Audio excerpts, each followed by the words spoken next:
What's up, people? I am back for another video.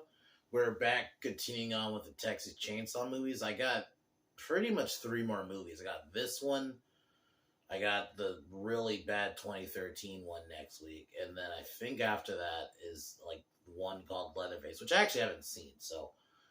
But this one I've only seen once, like years ago when it was like on a movie channel. I think it was Showtime, either Showtime or Encore. It was one of those. And this was like this had to have been like 2007 or 8 because this is a little bit after it had been out. This came out in like '06, and this is supposed to essentially be a prequel to the 2003 one, which at times it feels like a sequel. There are prequelist moments, like you kind of see how Leatherface gets the leather, like starts doing the leather on his mask, and I think my problem is really with this film. I only have really one big criticism, and it's the characters are kind of weak. So they're like mentioning and I also don't really think they do a good job of making it seem like it's the 1960s. Like I think and I don't know, maybe they just didn't want to go all out, but it easily could have been 2000s. The only thing that kind of makes it dates it is some of the music that's played. But and I guess some of the characters, what they wear, like you can kind of tell. But aside from that, it could pass as a movie like from modern times. That's why I was like, maybe they should have just had this be a sequel. But outside of that, I would definitely say it's good. I mean, I think it's pretty violent. Like the scene where Leatherface, like, you don't actually see him take his face, but you see him like cut like skin from his underarm, and it's pretty brutal.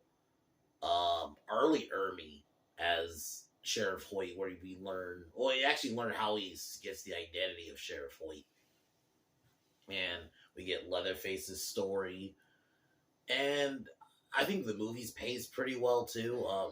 Some pretty brutal kills. Leatherface is done well. The family's pretty creepy. Like I said, the only thing that's kind of weak is the characters. To be fair, it's a slasher movie, but I think it's like probably the only thing I would kind of say, yeah, is the characters aren't that great. But overall, it's a pretty solid entry. Arlie Ermey as Sheriff Hoyt, or I guess Charlie's his real name, but Sheriff Hoyt is great. He's intimidating. You want him to get his. He has some really good lines. So yeah, this definitely is a good entry. I think they probably after this should have just did a sequel to an official sequel to the 2003 movie. I don't understand why they didn't. That was a weird call.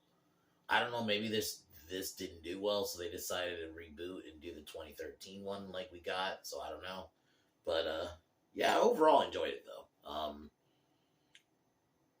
Yeah, and I actually really like the ending. Originally, I was going to give it a 7.5, but the ending really brings it up when you see Leatherface actually win, which is a nice twist. And they didn't just because they could have just easily did like the ending, like, oh, let's have her get away, and Leatherface wails and have his chainsaw, like kind of like in the original. But no, they actually had him win, which is a pretty solid ending. So definitely, ending kind of brings it up for me.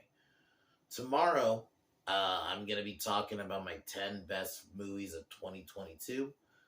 I guess technically today, since it's officially December 30th. So one more day, guys, of 2022, which is fucking crazy, by the way. So I'll be listing my favorite movies of 2022, and I'm thinking I can do 10 with this one. I'll change the number if I can, but I'm pretty sure I can't think of 10. And like I mentioned in the last video, or the list video last of the horror movies list, some movies from that list will be on that. Not all of them, but some of them. But besides that, I would recommend you can watch this one first and then watch the 2003 one almost as their own movies. So you can watch this one first if you want to, because it's a prequel, and then watch the 2003 one. And I think it works as a two-part watch. So, but aside from that, we'll get started.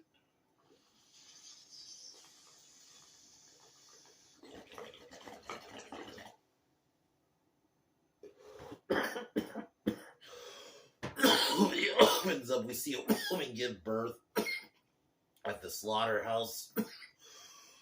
She gives up the baby, or she throws it in the trash. Then one of the Hewitt or Howlett family find it and raise it as their own. Leatherface, they kind of jump time a bit. Now Leatherface is older, works in the slaughterhouse, but they're closing it down. And his supervisor tries to kick him out. He goes in his supervisor's office, and I'll say this: the kills are pretty intense. Like, they don't hold back. Like, the opening kill, even. Like, yeah, he kills his supervisor, like, breaks his legs. You see, like, the bones protruding out, and then, yeah, he smashes his skull. Like, it's pretty brutal. And then actual Sheriff Hoyt picks him up. I actually recognize that actor. I think he was the redneck guy from Rob Zombie's Halloween, the redneck guy who worked at Smith's Grove. I think that's him. I could be wrong. But they get Leatherface's uncle, Charlie, which is Arlie Ermey, and then they go and see Leatherface walking down the road, and Leatherface, the sheriff tries to confront Leatherface before Charlie kills him and basically takes his clothes and becomes the sheriff. So while this is going on, you have a team, the characters are survivors. I think the girl's name is Bailey, and the other one, I'm gonna be honest, I don't really remember their names. I think they're the only, but they're basically two brothers who are about to join Vietnam, but the one brother doesn't want to join, or he has basically his kind of little story is that he doesn't want to join the war, and they even argue about it. So, but they stop at this restaurant where one of the lady you might recognize is actually one of the Sawyers who owns it. And then they notice this biker gang, and one of the biker girls follows them. They get, she pulls them over, causes a crash, and then she tries to rob them. And then Sheriff Hoyt shows up, initially posing as like a normal cop, but actually is revealed pretty quick that he's not. And yeah, you can tell he was having fun with this role. And I think that's one reason I really like it.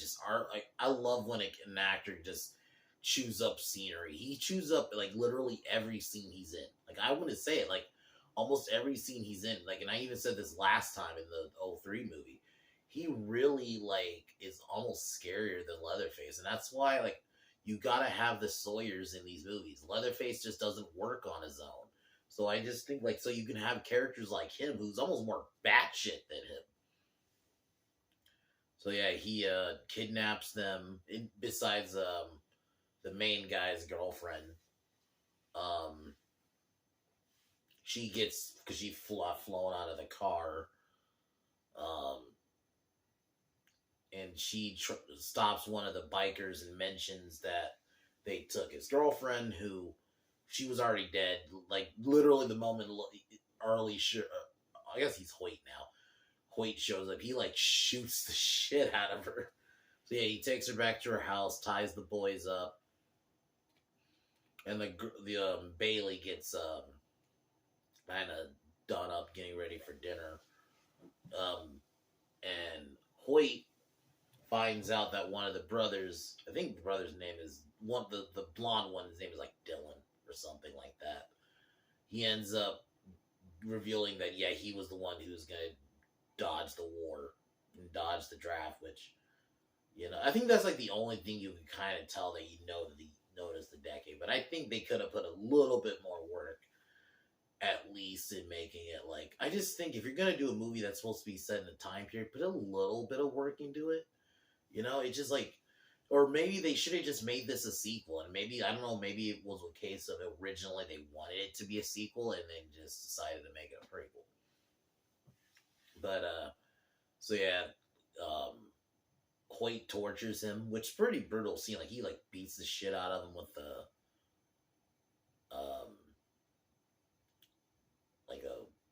baton. Yeah, baton, yeah.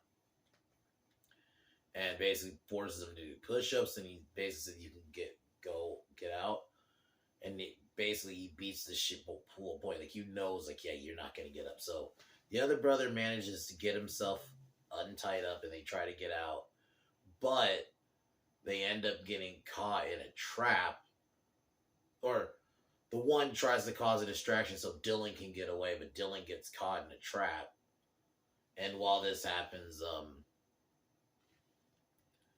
main guy, I'm just gonna call him main guy, main brother's girlfriend, stops a biker.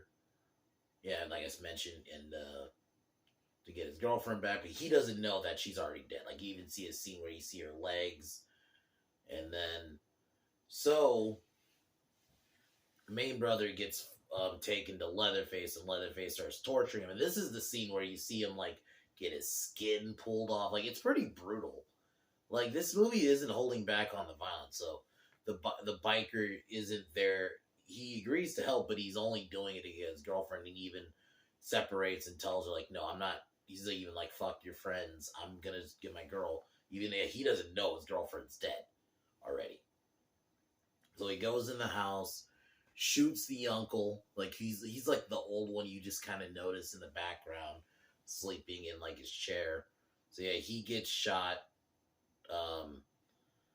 And then the biker forces Sheriff Hoyt to the girl. But initially, Hoyt leads him to Bailey. And Leatherface hears the commotion and goes upstairs and ambushes the guy, because the guy ran out of ammo, ran out of bullets. Yeah, he gets his arm chopped off, and then he gets dropped to the floor. And then this was pretty brutal. Like, they put the chainsaw on the floor, so he falls on the chainsaw, and then Leatherface just, like, turns it on, and then, man, yeah. So he gets fucked up. Then he goes back downstairs and kills the main brother fully this time, while the girl gets Dylan out, so they're together. But then I think they end up getting captured. And yeah, you get kind of like a dinner scene. Well, this is, so yeah, now after killing the main brother, he puts the face on, so now he's full on Leatherface now. And there's a dinner scene. Pretty, like, overall, like, the family and all that element's well done. I just think, like, the characters could use some work. So the girl breaks out.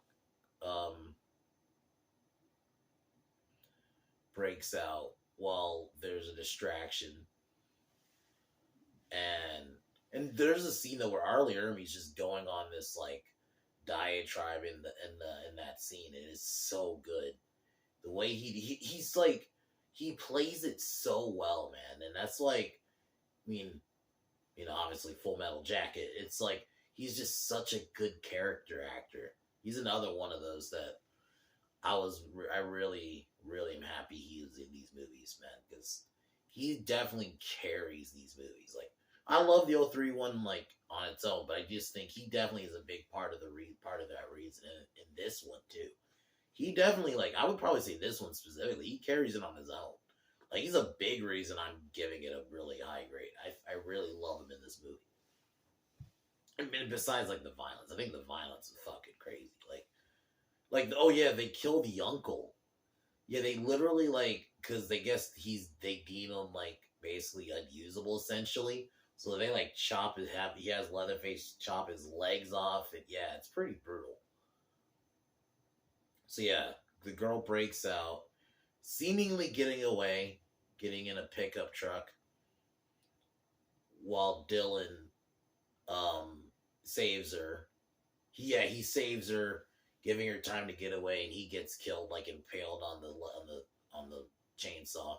Leatherface basically sneaks in the car because she seemingly, she flags down a cop and thinks everything is fine, and Leatherface kills her, stabs her through the car seat, causing a crash, hitting the cop and the person he was talking to, and then Leatherface walks off back to the house. Really awesome ending.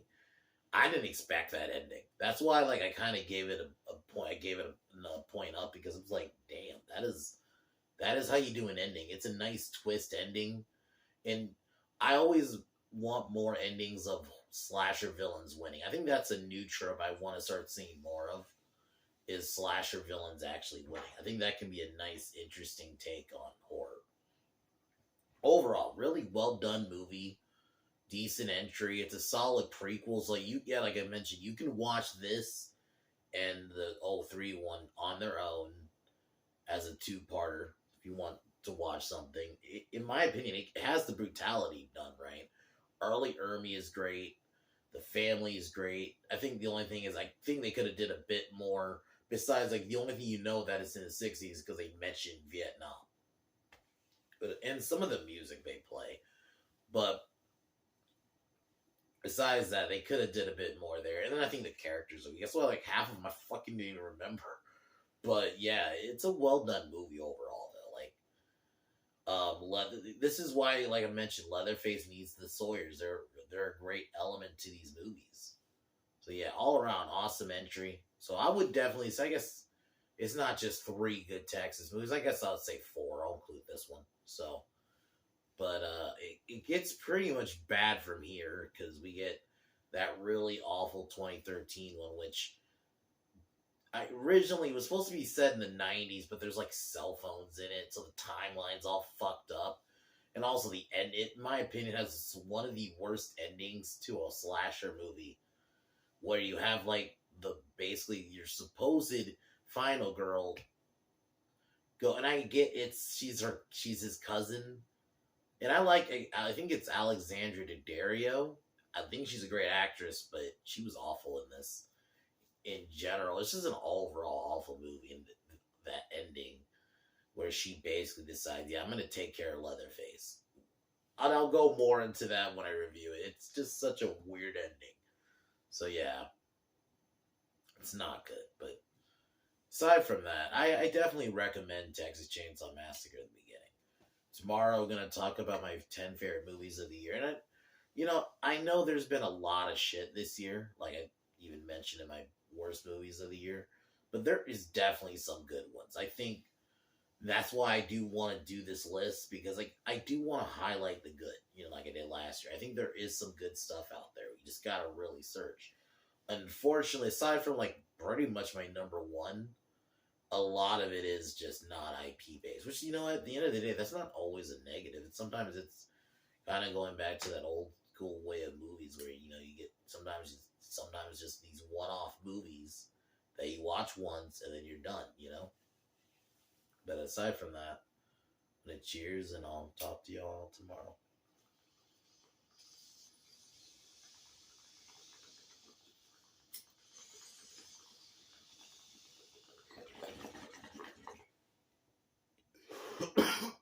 But aside from that, like I mentioned, talk to y'all tomorrow. Peace.